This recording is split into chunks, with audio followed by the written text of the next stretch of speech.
ચાલો ફ્રેન્ડ્સ, 11મા ધોરણમાં ભૌતિક વિજ્ઞાનનું આપણે ત્રીજું ચેપ્ટર સ્ટાર્ટ કર્યું છે, સુરેખ પથ પર ગતિ, જેનો આજે બીજો લેક્ચર છે. પહેલા લેક્ચરમાં આપણે ગતિ કોને કહેવાય, સ્થાન, અંતર અને સ્થાનાંતર વિશે માહિતી મેળવી ગયા. આજે ચેપ્ટરમાં આગળ વધીને બીજી ભૌતિક રાશિઓ પર આપણે ફોકસ રાખશું. આજના લેક્ચરમાં આપણે એવરેજ સ્પીડ અને એવરેજ વેલોસિટી એટલે કે સરેરાશ ઝડપ અને સરેરાશ વેગ વિશે માહિતી મેળવશું.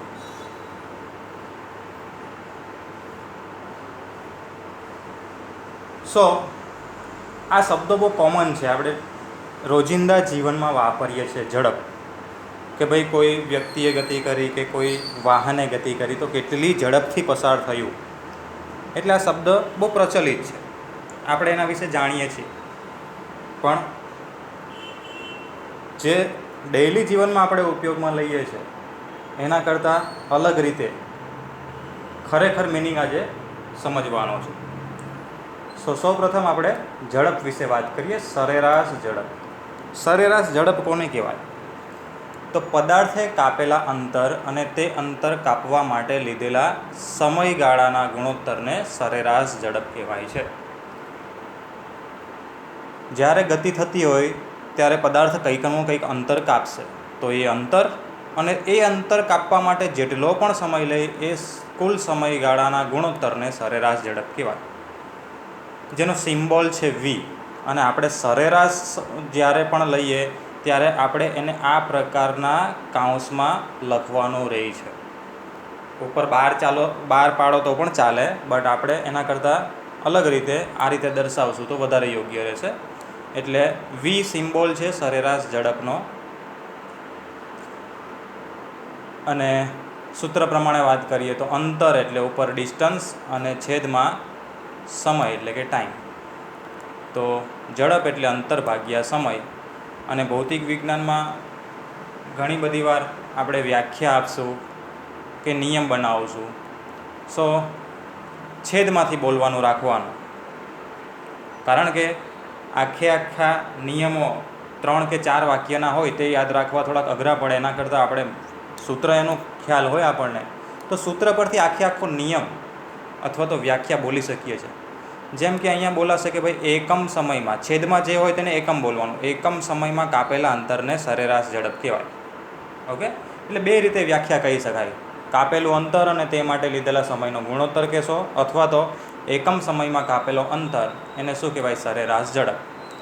અંતરને આપણે ડી વડે દર્શાવશું તો પણ ચાલશે, સ્મોલ એસ વડે દર્શાવશું તો પણ ચાલશે, એક્સ વડે દર્શાવો કે એલ વડે દર્શાવો, એ ઘણા બધા એના સંજ્ઞાઓ છે. એમાંથી જે આપણને યોગ્ય લાગશે અથવા તો દાખલામાં જે રિપીટ ના થતી હોય એ સંજ્ઞા વાપરશું. અત્યારે તો આપણે માત્ર થિયરી જોઈએ છે, એટલે એક્સ અંતરને આપણે એક્સ કહી દઈએ, ટાઈમ એટલે કે સમયને ટી કહી દઈએ. તો સરેરાશ ઝડપ એટલે અંતર ભાગ્યા સમય. અંતરનો એકમ મીટર આવે, સમયનો એકમ સેકન્ડ આવે, એટલે સરેરાશ ઝડપનો એકમ થશે મીટર પર સેકન્ડ.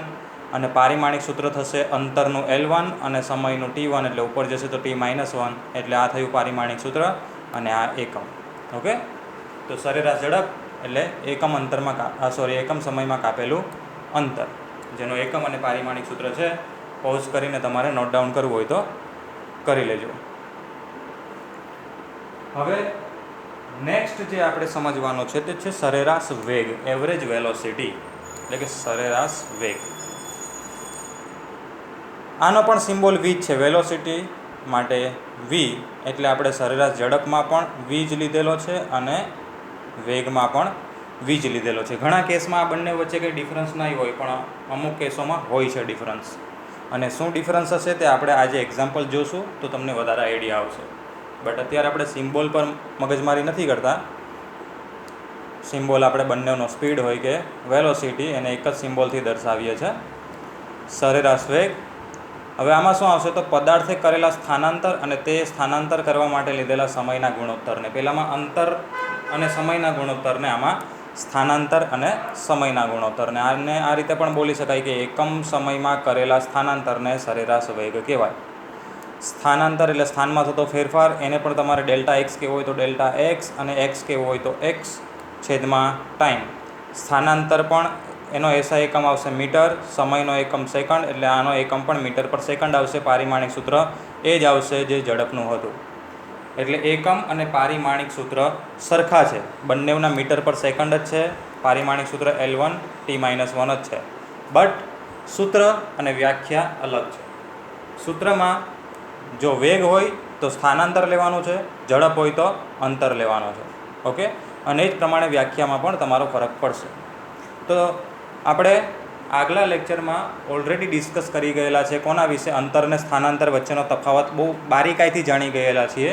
એટલે તમને આનો તફાવત સમજતા પણ અઘરું નહીં પડે. જો એ આવડતું હોય કે જેટલું અંતરમાં તફાવત છે સ્થાનાંતરથી, એટલો જ આમાં સરેરાશ ઝડપ અને સરેરાશ વેગ વચ્ચે તફાવત છે. જેમ કે આપણે જોઈ ગયા હતા કે અંતર માત્ર ધન જ હોય છે, તેવી રીતે અહીંયા સરેરાશ ઝડપ પણ માત્ર ધન જ હશે. સ્થાનાંતરનું મૂલ્ય 0 પણ હશે, ધન પણ હશે, ઋણ પણ હશે. તો એવી રીતે અહીંયા સરેરાશ વેગનું મૂલ્ય ક્યારેક 0 પણ હોઈ શકે, ક્યારેક ધન પણ હોઈ શકે, ક્યારેક ઋણ હોઈ શકે. ઓકે, હવે અહીંયા આપણે લેક્ચર ચાલુ કર્યો ત્યારથી આપણે ઝડપ શોધી કે વેગ શોધ્યો, તો આપણે શબ્દ શું વાપર્યો છે? સરેરાશ. તો પ્રશ્ન એ થશે કે સરેરાશ શબ્દ કેમ વાપર્યો? આપણે બીજા ચેપ્ટરમાં અમુક એક્ઝામ્પલ જોઈ ગયેલા, જેમાં તમને ખબર હશે કે આપણે દાખલા તરીકે લંબાઈ માપતા હોય તો લંબાઈ 5 વાર માપી અને 5 વાર અલગ અલગ રીડિંગ આવ્યા છે, તો એનું આપણે સરેરાશ લેતા હતા. તો શું એ સરેરાશ જેવું જ કંઈક હશે અહીંયા કે પછી એનાથી અલગ હશે? એટલે તમને એવો પ્રશ્ન થતો હશે કે આજે સર કહે છે કે સરેરાશ ઝડપ, તો એનો મિનિંગ એવો હશે કે 5-6 વાર કંઈક ઝડપ માપી હશે એનું સરેરાશ. એવો મિનિંગ નથી. હવે અહીંયા સરેરાશ શબ્દ કેમ વાપર્યો છે ને તે સમજવા માટે થઈને આપણે એક ફર્સ્ટ ક્લાસ એક્ઝામ્પલ લઈએ, જે અહીંયા લખેલું છે કે ભાઈ 2 સિટી લઈ લે, સુરત અને અમદાવાદ. એ બંને વચ્ચેનું અંતર આશરે આપણે ધારી લઈએ કે 250 કિલોમીટર છે, 250 કિલોમીટર, બરાબર. અને તમે સુરતથી અમદાવાદ ધારો કે જાઓ છો, કેટલા કલાકમાં? 5 કલાક લાગે છે તમને. તો આપણા ઝડપના સૂત્ર મુજબ શું થાય? તો ઝડપનું સૂત્ર હતું અંતર ભાગ્યા સમય. એટલે આપણે કેટલું અંતર કાપ્યું? તો 250 કિલોમીટર અંતર કાપ્યું. અને તે માટે કેટલો સમય લીધો? ટોટલ સમય લીધો આપણે 5 કલાક. તો 250 ભાગ્યા 5 કરશો એટલે તમને જવાબ મળશે 50 કિલોમીટર પર કલાક. તો આ તમારી ઝડપ આવી, જે તમે સૂત્ર મુજબ શોધી, હમણાં જે આપણે ડિસ્કસ કરી ગયા તે મુજબ. ઓકે, ધ્યાનમાં રાખજો. ઉદાહરણ, તમે સુરતથી અમદાવાદ ટોટલ કેટલા કિલોમીટર અંતર? 250 કિલોમીટર અંતર આશરે 5 કલાકમાં કાપો છો. હવે મિત્રો સમજો, શું તમે સુરતથી અમદાવાદ સુધીનું અંતર કાપ્યું, તો તમે સુરતથી નીકળ્યા અને અમદાવાદ પહોંચ્યા ત્યાં સુધી આટલી ઝડપ તમારી અચળ હશે?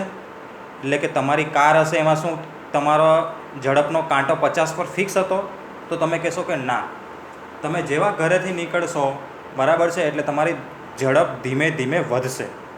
પછી આગળ જતાં ક્યાંક વળાંક લેશો, ત્યાં પાછી ઝડપ તમારી થોડી ઘટવાની. વળાંક લઈ લીધો અને આગળ જતાં સિગ્નલ આવી ગયું, તો ધારો કે ત્યાં તમે પાછા ઊભા રહેવાના, રેડ સિગ્નલ હોય તો. વળી ગ્રીન સિગ્નલ થાય એટલે તમારી ઝડપ ધીમે ધીમે ધીમે ધીમે વધશે. ધારો કે કોઈ ખુલ્લો રસ્તો આવી ગયો, તો ત્યાં તમે આરામથી 60-70ની ઝડપ પર જવાના. પછી ક્યાંક ટ્રાફિકવાળો વિસ્તાર આવ્યો તો ત્યાં તમારી ઝડપ ઘટીને 20 કે 30 કિલોમીટર પર કલાક થઈ જવાની.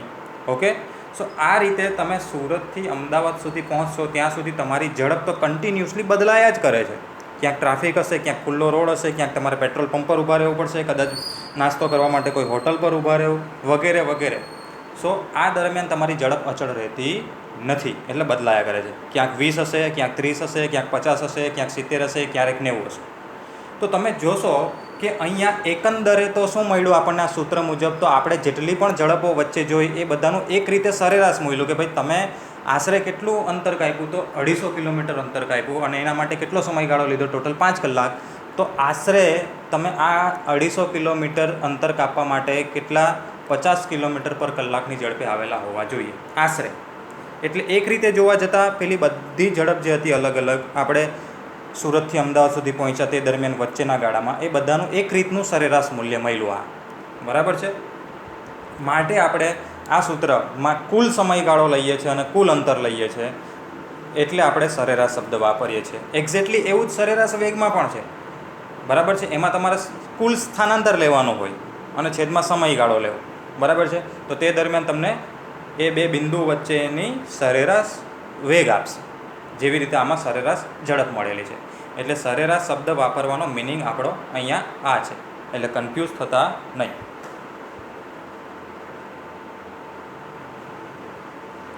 ચાલો, આ હમણાં વાત કરી ગયેલા તે મુજબ જ ભાઈ કે ઝડપ અને વેગ વચ્ચેનો તફાવત શું? તો ઝડપ એ અંતરની જેમ જ કેવી રાશિ થઈ ગઈ? અદિશ રાશિ. કેટલી ઝડપથી ગતિ કરો છો, કઈ દિશામાં એવું આવે નહીં, માત્ર કેટલી ઝડપથી ગતિ કરો છો.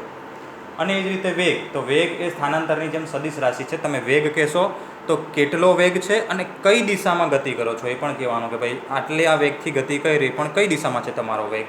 એટલે જેવી રીતે અંતરે અદિશ રાશિ હતી તો ઝડપ પણ અદિશ થઈ, અને સ્થાનાંતરે સદિશ હતી તો વેગ પણ કઈ રાશિ થઈ? સદિશ રાશિ થઈ.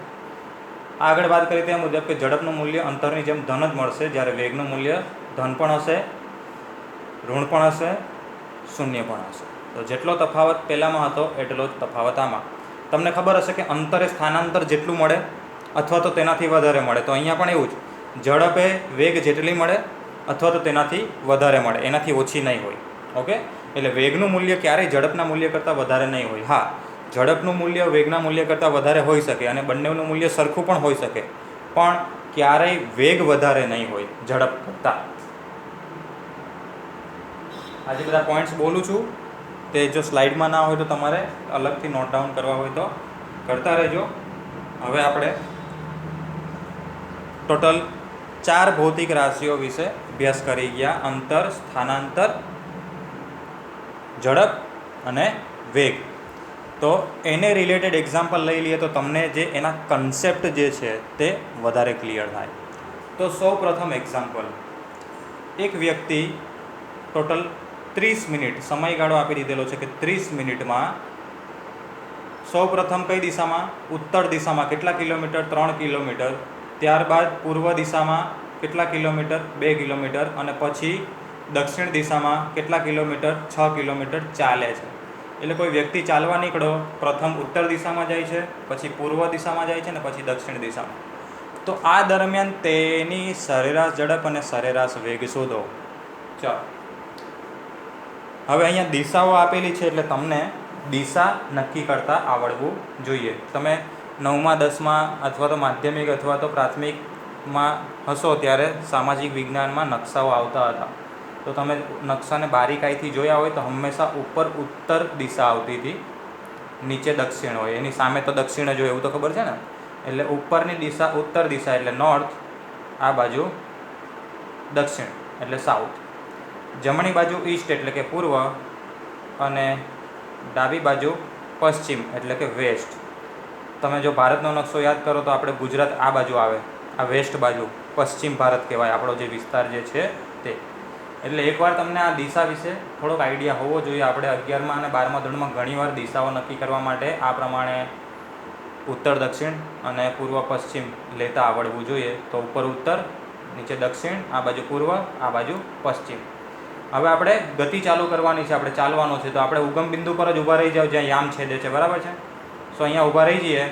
હવે તમારે સૌ પ્રથમ કઈ દિશામાં ચાલવાનું છે? ઉત્તર. તો ઉત્તર શોધો એટલે ઉપર તરફ ચાલવાનું. કેટલા કિલોમીટર?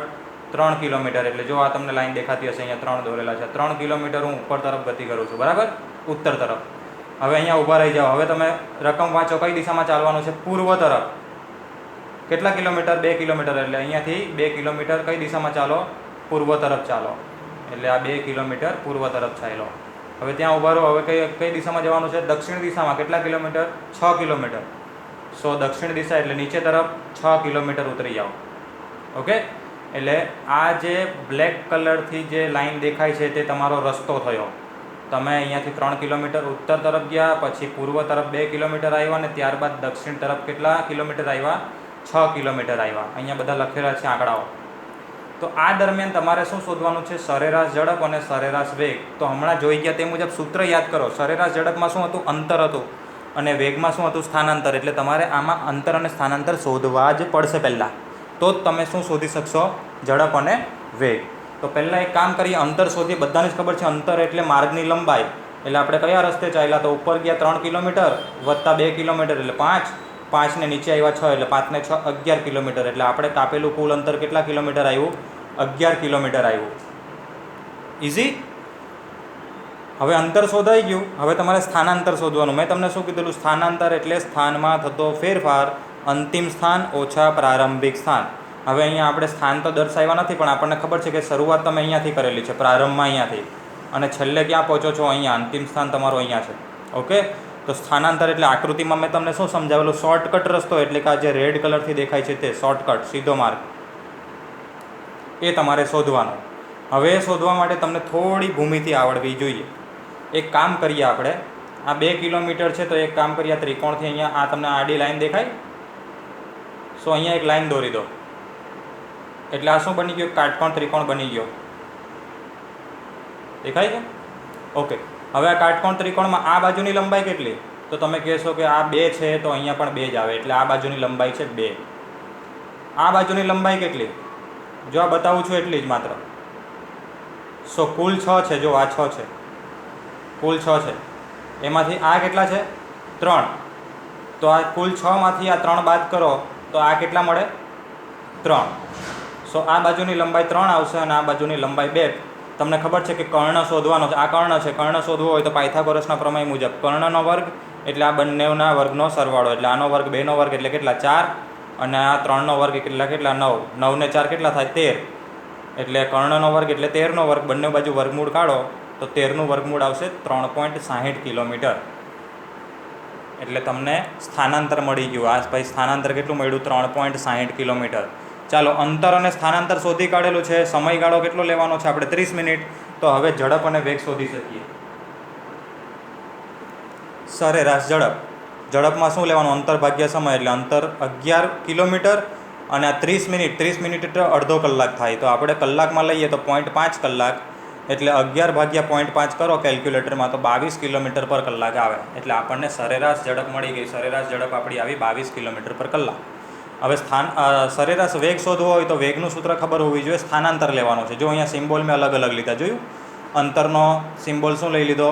L, અને સ્થાનાંતરનો કયો લઈ લીધો? X. કારણ કે એક જ દાખલામાં બે એક જ સરખા સિમ્બોલ હોય તો કન્ફ્યુઝન થાય.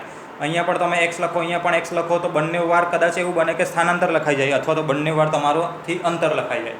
એટલે આપણે જ્યારે આ રીતે એક જ સરખા સિમ્બોલવાળી રાશિઓ ભેગી થાય ત્યારે આપણે સિમ્બોલને અલગ અલગ લઈ લેવાના. તો અહીંયા સ્થાનાંતર આપણે કેટલું હમણાં શોધી ગયા? 3.60 કિલોમીટર, અને સમયગાળો એટલો જ પાછો 0.5. તો આના ભાગ્યા 0.5 કરો એટલે 7.20 કિલોમીટર પર કલાક. એટલે અહીંયા તમે જોઈ શકો કે સરેરાશ ઝડપ કરતાં સરેરાશ વેગનું મૂલ્ય કેવું છે? ઓછું છે. ઓકે. તો બહુ ઇઝી એક્ઝામ્પલ હતો. માત્ર થોડીક ભૂમિતિ આવડતી હોય તો સોલ્વ થઈ જાય. સૂત્ર તો તમને હવે આઈડિયા આવી ગયા હશે. નેક્સ્ટ એક્ઝામ્પલ લઈએ. જો લખવાનું બાકી રહી જાય તો વિડીયોને પોઝ કરીને ઉતારી લેજો, અથવા તો તમારી પાસે PDF હશે એમાંથી લખી શકો તમે. નેક્સ્ટ એક્ઝામ્પલ છે, કોઈ એક વ્યક્તિ આકૃતિમાં દર્શાવેલ કેટલા મીટર ત્રિજ્યાનું વર્તુળ છે? 100 મીટર ત્રિજ્યાના વર્તુળાકાર માર્ગ પર કયા બિંદુથી? તો બિંદુ A થી બિંદુ B તરફ જાય છે. અને કેટલા સેકન્ડમાં? 300. એટલે ટાઈમ આપી દીધો 300 સેકન્ડ. આમાં પણ તમારે સરેરાશ ઝડપ અને સરેરાશ વેગ શોધવાનો છે. ઓકે. હવે અહીંયા જોઈ લેજો, ત્રિજ્યાનું મૂલ્ય આપેલું છે 100 મીટર, અને કયા માર્ગે ગતિ કરે છે? વર્તુળાકાર માર્ગે ગતિ કરે છે. તમે અહીંયાથી એવું નહીં સમજતા કે આ રેડ કલરની લાઈન દોરેલી છે સીધા ત્યાં આવી ગયા, એવું નથી.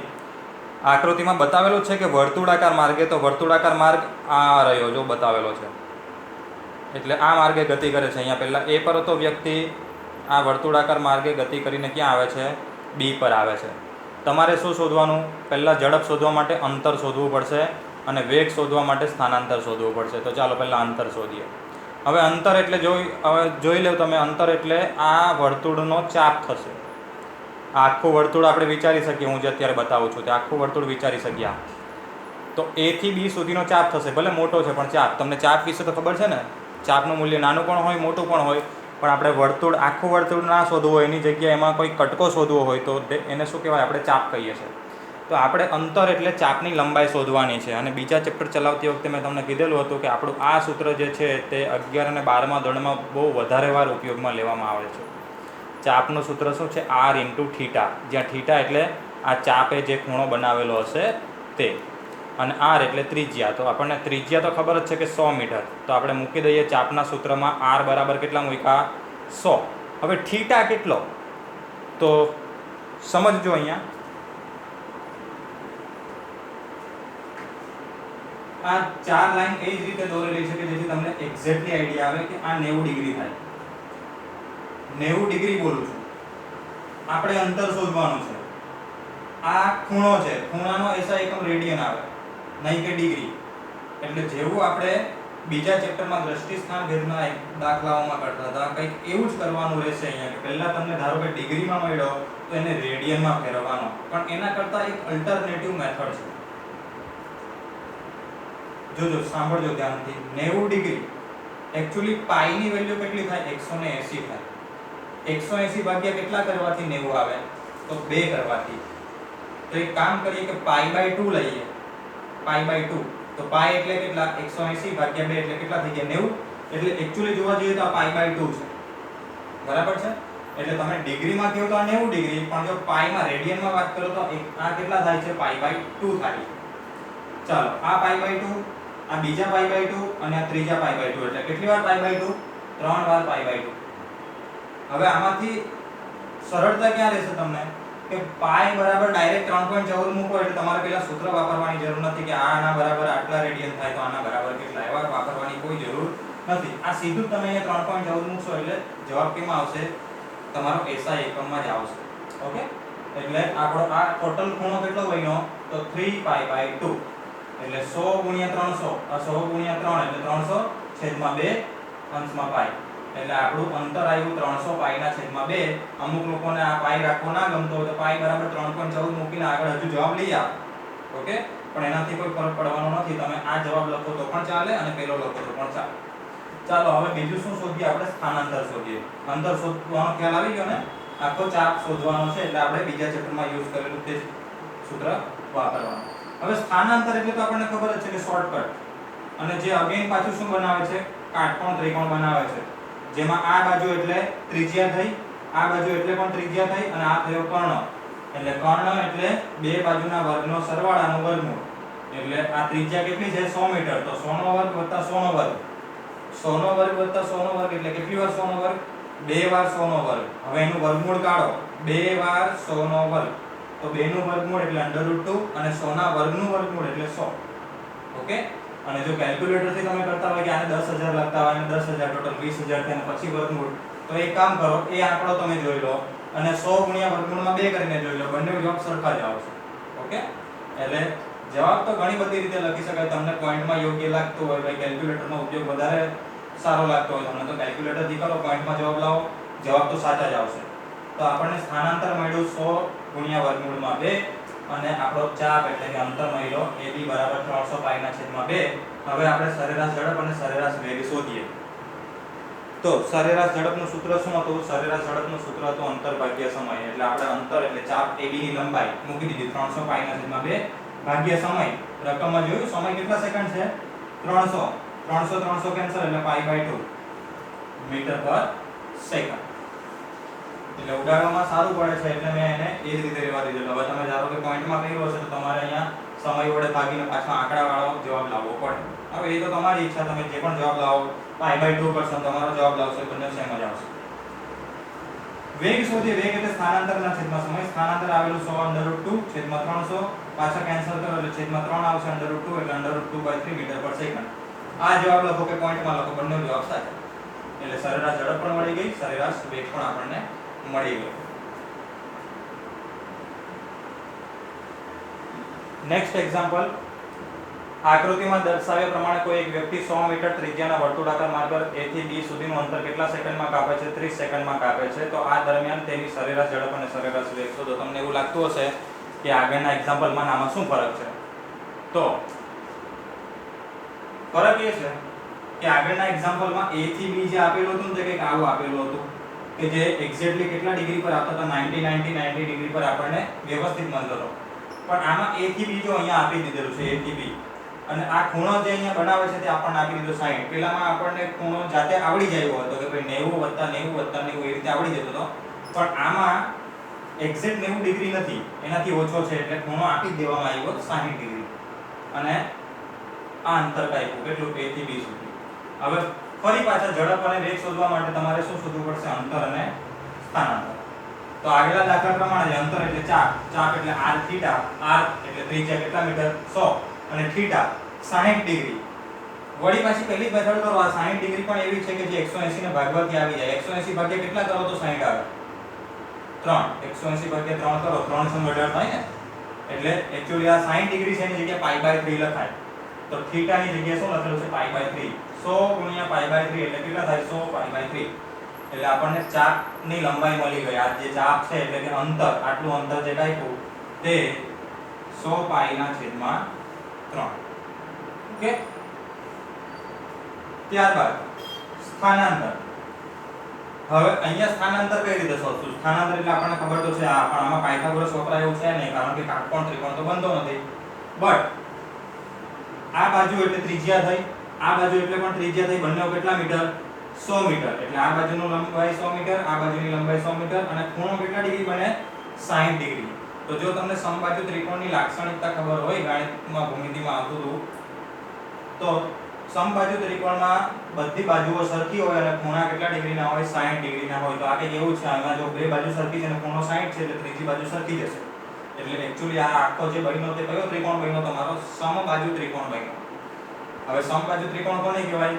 કે જેમાં દરેકે દરેક બાજુના માપ કેવા હોય? એક સરખા હોય. એટલે આ 100 મીટર છે, આ 100 મીટર છે, તો આ પણ કેટલા મીટર? 100 મીટર. એટલે તમને ડાયરેક્ટ જ AB નું મૂલ્ય ખબર પડી ગઈ કે AB એટલે કે સ્થાનાંતર કેટલું છે? 100 મીટર. એટલે સ્થાનાંતર x = 100 મીટર અને ચાપ એટલે કે અંતર એટલે 100π/3. હવે ઝડપ અને વેગ શોધતા તમને આવડે છે, વધારે ડિટેલમાં આપણે સમજાવવાની કોઈ જરૂર નથી. વળી પાછા એ જ સૂત્ર, આમાં અંતર મૂકો, આના સૂત્રમાં સ્થાનાંતર મૂકો અને સમયગાળો જે આપેલો છે એના વડે ભાગો તો તમને અંતર અને સ્થાનાંતર મળી ગયા. અને તમે જે પણ એકમો દાખલામાં આપેલા હોય એ પ્રમાણે તમે અહીંયા લખવાનું ભૂલતા નહીં. દાખલામાં ધારો કે મીટર આપેલો છે અને સમયનો એકમ સેકન્ડ આપેલો છે, તો મીટર પર સેકન્ડ એ રીતે તમારો વેગનો કે ઝડપનો એકમ બને. એટલે આપણે જ્યારે પણ કોઈ પણ એક્ઝામ્પલ ગણીએ ત્યારે પાછળ જે પણ એકમ બનતો હોય તે એકમ લખવો જરૂરી છે, બાકી અડધો માર્ક્સ કટ થાય છે એક્ઝામમાં. ઓકે.